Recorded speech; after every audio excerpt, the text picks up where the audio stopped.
Selamat datang dan kembali lagi. Hari ini kita akan membahas 5 destinasi wisata alam terbaik di Indonesia. Tetapi sebelum itu, jangan lupa untuk like, subscribe, dan share video ini supaya channel ini bisa lebih berkembang lagi. Oke, langsung saja ke yang pertama.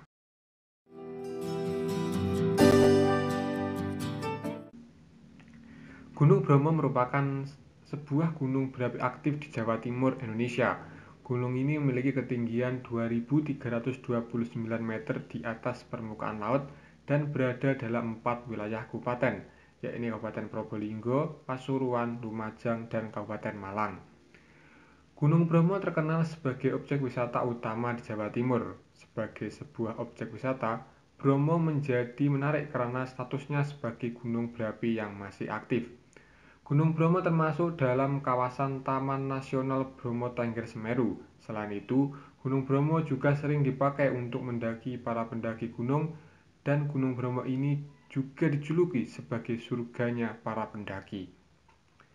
Di Gunung Bromo sendiri, ada beberapa tempat wisata yang menarik yang bisa dikunjungi, yaitu Bukit Teletubbies, Bukit Mentingen, Air Terjun Mandakapura, Bromo Milky Way, Penanjakan 1, Pasir Berbisik, Padang Savana, Pura Luhur Poten, dan Air Terjun Coban Pelangi.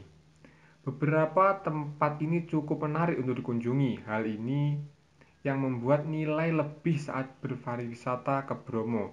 Jadi bukan hanya sekedar mendaki, tapi bisa menikmati wisata-wisata lain yang ada di Gunung Bromo ini. Untuk tarif sendiri, tarif masuk Gunung Bromo per orang adalah 29.000 saat hari kerja per hari. Saat hari libur adalah 34.000 per hari. Untuk wisatawan mancanegara, per hari biasanya 220.000 dan untuk hari libur 320.000. Sementara untuk naik kendaraan berupa jeep sekitaran 700 sampai 800 ribu, tetapi tetap tergantung pada penawaran yang diberikan. Dan untuk harga sewa jeep Bromo untuk Sunset Tour sendiri tergantung pada rute yang dipilih, seperti rute Cemoro Lawang ke Gunung Bromo biayanya 650.000 per jeep, Sukapura ke Gunung Bromo 650.000 per jeep, dan Tosari ke Gunung Bromo adalah 650.000 per jeep. Jika tertarik untuk menyewa kuda, harga sewa kuda sendiri di Gunung Bromo adalah 125.000 hingga 150.000 per kuda. Harga ini bisa lebih murah jika kalian berwisata ke Gunung Bromo pada saat weekday. Jika dalam waktu dekat punya rencana liburan ke Gunung Bromo, alangkah baiknya jika Anda mengenal terlebih dahulu cuaca di kawasan Bromo Semeru. Karena pada umumnya waktu terbaik untuk mengunjungi Gunung Bromo adalah ketika musim kemarau atau antara Mei sampai dengan Oktober.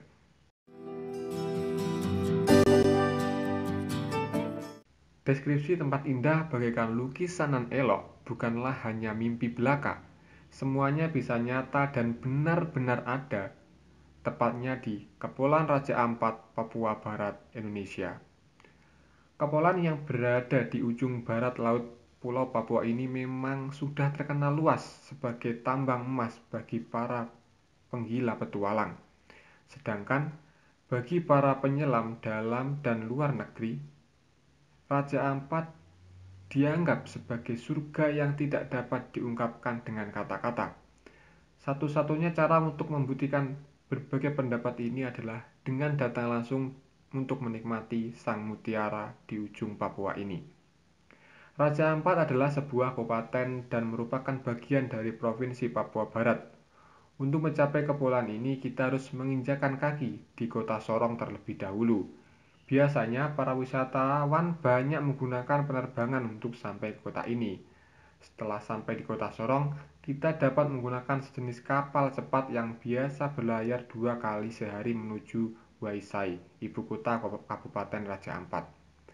Perjalanan hanya akan memakan waktu sekitar 2-3 jam saja dari Pelabuhan Sorong hingga sampai di Pelabuhan Waisai Raja Ampat.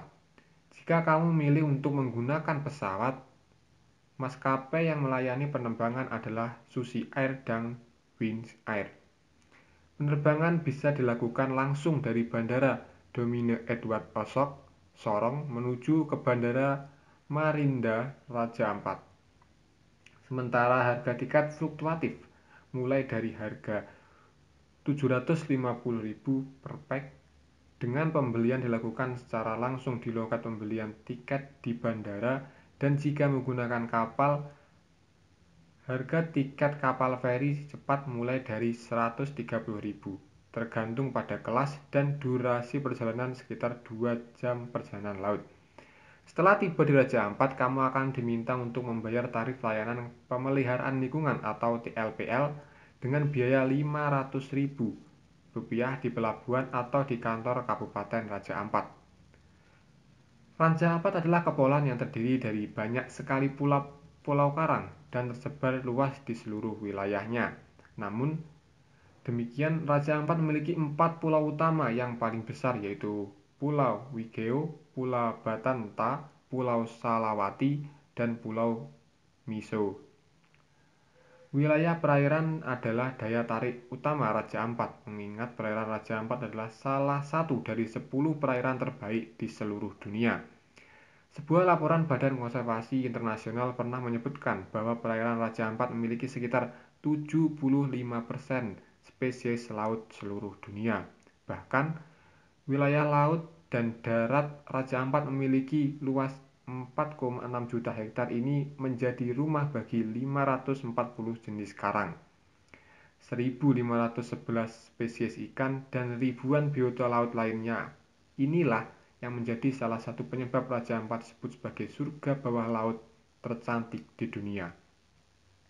Belum selesai sampai di kekayaan alam saja, Raja Ampat juga memiliki berbagai kebudayaan dan kesenian yang sangat unik dan menarik. Beberapa desa di Raja Ampat memang sudah mengukuhkan keberadaan mereka sebagai desa wisata.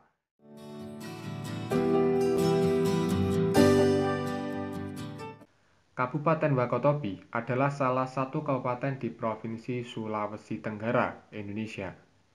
Ibu kota kabupaten ini terletak di Wangi-Wangi, dibentuk berdasarkan Undang-Undang Republik Indonesia Nomor 29 Tahun 2003, tanggal 18 Desember 2003. Beberapa objek wisata di Wakatobi seperti Pantai Pulau Hoga, Desa Kulati, Pulau Tomia, Puncak Kayangan di Tomia, Danau Sombano, Pemandian Alam Hidaopa, Gua Kontamale, Pulau Anano, Hutan Lindung Tidoi, Benteng Liyatogo, Air Terjun Muramo, dan Taman Nasional Wakatobi.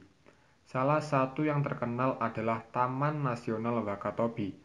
Taman Nasional Wakatobi ini merupakan salah satu dari 50 taman nasional di Indonesia yang terletak di Kabupaten Wakatobi, Sulawesi Tenggara.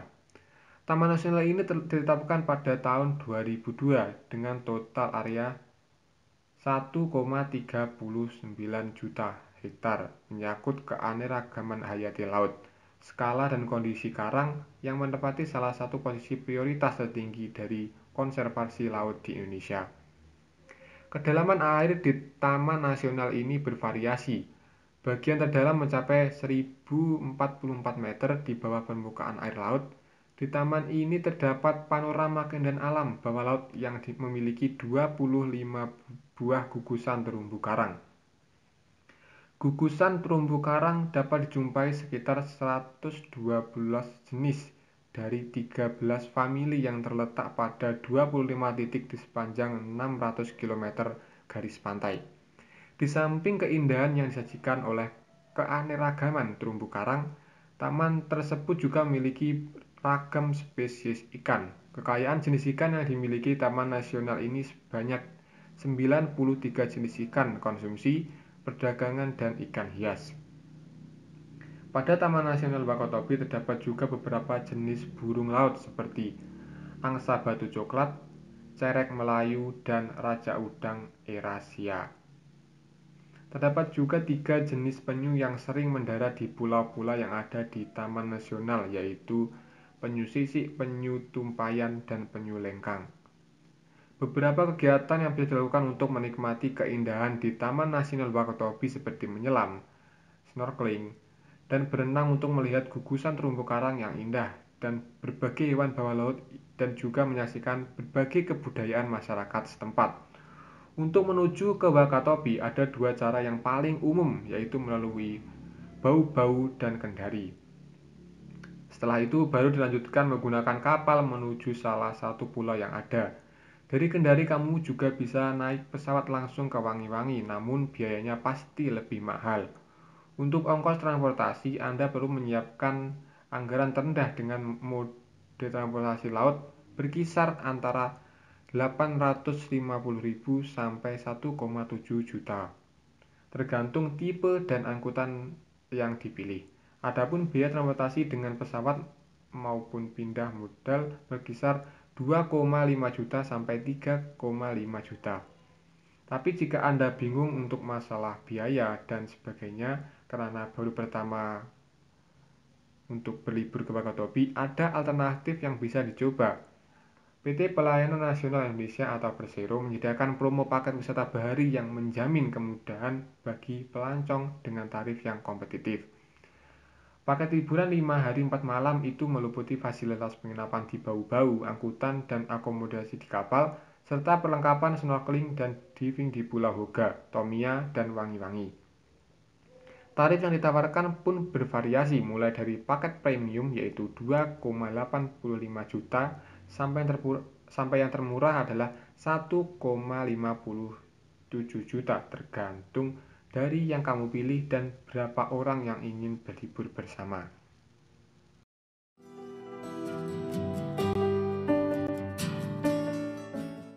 Wisata Kawah Ijen merupakan objek wisata yang telah dikenal luas oleh para wisatawan domestik dan asing karena keindahan alamnya.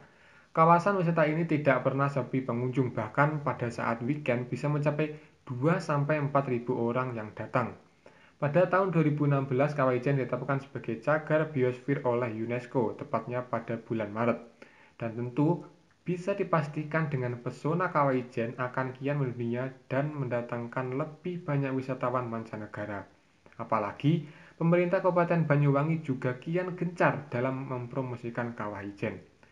Kawasan wisata Kawah Ijen masuk dalam wilayah Jagar Alam Taman Wisata Ijen dengan luas 2.560 hektar termasuk hutan wisata seluas 92 hektar. Kawah Ijen terletak di puncak Gunung Ijen di wilayah Kecamatan Licin, Kabupaten Banyuwangi dan Kecamatan Klobang, Kabupaten Bondowoso. Gunung Ijen sendiri merupakan gunung berapi aktif yang memiliki ketinggian 2.443 mdpl. Kawasan Ijen merupakan danau di atas Gunung Ijen yang terbentuk akibat proses letusan Gunung Ijen, membuat kawah tersebut yang dipenuhi oleh air sehingga membentuk sebuah danau kawah yang menakjubkan. Yang menarik dari Kawah Ijen ini adalah kawah ini berada di tengah kaldera yang terluas di Pulau Jawa dengan diameter 6 km. Ukuran kawahnya sendiri sekitar 960 meter kali 600 meter dengan kedalaman 200 meter. Kawah ini terletak di kedalaman lebih dari 300 meter di bawah dinding kaldera. Yang indah daripada Kawah Ijen adalah danau besar yang berwarna hijau kebiruan dengan kabut dan asap belerang yang mempesona. Selain itu, udara dingin dengan suhu 10 derajat Celcius bahkan bisa mencapai 2 derajat Celcius akan menambah sensasi tersendiri. Berbagai tanaman yang hanya ada di daratan tinggi juga dapat ditemukan seperti bunga edelweiss dan cemara gunung. Untuk menuju Kawah Ijen sendiri durasi perjalanannya kurang lebih 1,5 jam hingga 2 jam, tergantung kemampuan fisik. Jalurnya sangat bersahabat karena lebar dan tidak terlalu menanjak. Kalau kamu tidak kuat, bisa menyewa tukang ojek mirip kereta dorong dengan tenaga 2 orang manusia. Waktu terbaik bagi Anda untuk mendaki Gunung Ijen adalah malam hari. Dengan begitu Anda bisa melihat semua spot terbaik yang ada di wisata Kawah Ijen seperti Blue Fire atau api biru, Sunrise of Java atau matahari terbit Pulau Jawa, dan pemandangan Kawah Ijen itu sendiri. Anda bisa start dari Banyuwangi Kota pada jam 12 malam dan sampai di pos Paltuding sekitar jam 1 dini hari. Selanjutnya pendakian dan eksplorasi Kawah Ijen bisa dilakukan mulai jam 1 dini hari sampai 9 pagi waktu Indonesia Barat.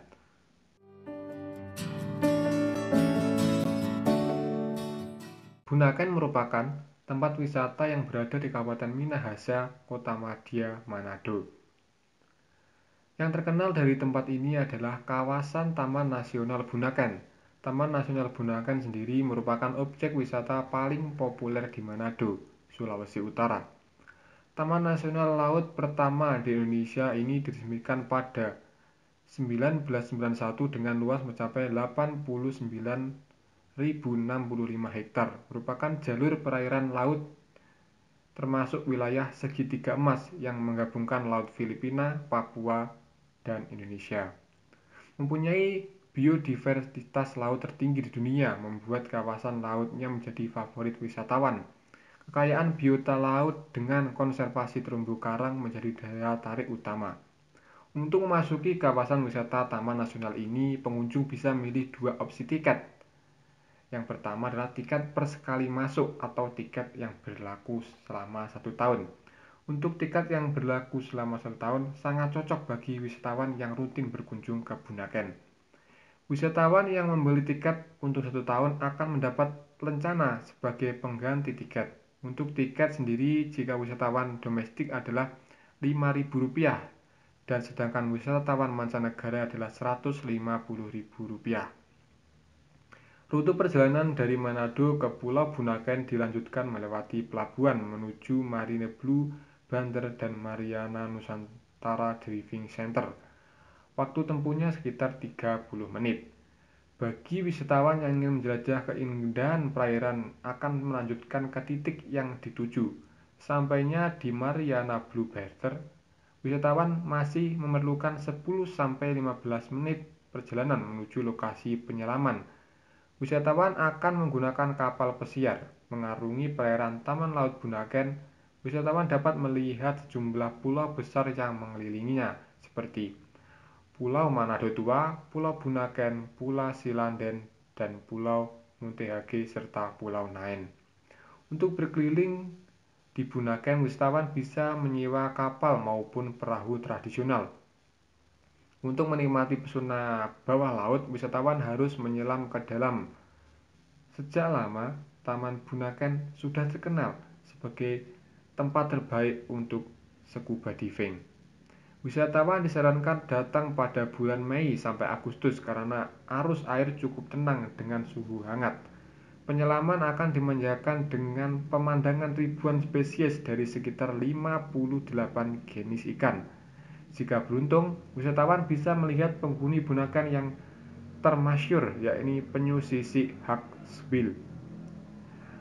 Taman Nasional Bunaken memiliki area kuliner dengan beragam hidangan khas.